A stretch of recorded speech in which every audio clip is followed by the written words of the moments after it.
The fourth book of Moses, called Numbers, chapter 30. And Moses spake unto the heads of the tribes concerning the children of Israel, saying, This is the thing which the Lord hath commanded.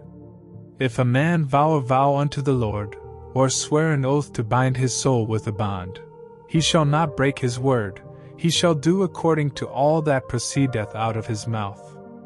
If a woman also vow a vow unto the Lord, and bind herself by a bond, being in her father's house in her youth, and her father hear her vow, and her bond wherewith she hath bound her soul, and her father shall hold his peace at her, then all her vows shall stand, and every bond wherewith she hath bound her soul shall stand. But if her father disallow her in the day that he heareth, not any of her vows, or of her bonds wherewith she hath bound her soul, shall stand, and the Lord shall forgive her, because her father disallowed her. And if she had at all an husband, when she vowed, or uttered aught out of her lips, wherewith she bound her soul, and her husband heard it, and held his peace at her in the day that he heard it, then her vows shall stand, and her bonds wherewith she bound her soul shall stand. But if her husband disallowed her on the day that he heard it, then he shall make her vow which she vowed, and that which she uttered with her lips, wherewith she bound her soul, of none effect, and the Lord shall forgive her. But every vow of a widow, and of her that is divorced, wherewith they have bound their souls, shall stand against her.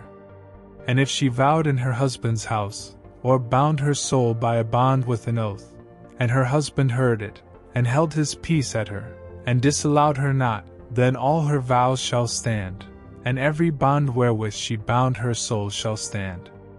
But if her husband hath utterly made them void on the day he heard them, then whatsoever proceeded out of her lips concerning her vows, or concerning the bond of her soul, shall not stand. Her husband hath made them void, and the Lord shall forgive her.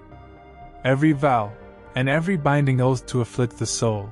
her husband may establish it, or her husband may make it void. But if her husband altogether hold his peace at her from day to day, then he establisheth all her vows, or all her bonds, which are upon her, he confirmeth them, because he held his peace at her in the day that he heard them.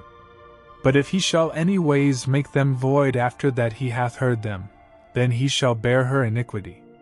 These are the statutes, which the Lord commanded Moses, between a man and his wife, between the father and his daughter, being yet in her youth in her father's house.